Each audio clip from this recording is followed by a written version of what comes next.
Yes, ചൈനയിലെ ഹോട്ടലിൽ നമുക്ക് ആൾക്കാർക്ക് പകരം റോബോട്ടാണ്. ഇതൊരു റോബോട്ടാണ് ചൈനയിലെ ഹോട്ടലിൽ. ഇതിലാണ് ഫുഡ് കൊണ്ടുവരുന്നത് റൂമിലേക്ക് ആവശ്യമുണ്ടെങ്കിൽ. ഇത് കൊറോണ സമയത്ത് വളരെ നിർബന്ധമായിരുന്നു ചൈനയിലെ എല്ലാ ഹോട്ടലിലും റോബോട്ട് വേണമെന്നുള്ളത്.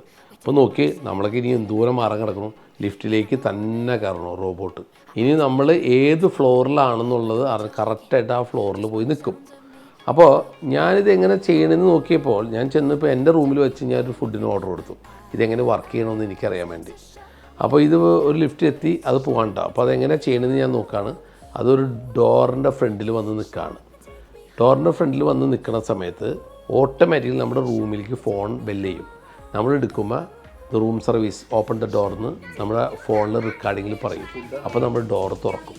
തുറന്നു കഴിഞ്ഞിട്ട് ഇതേമാതിരി ആളുകൾ വന്ന് അതിൽ ഫുഡ് എടുത്തുകൊണ്ട് പോകും. കണ്ടാ എന്തൊക്കെ ഐഡിയകൾ.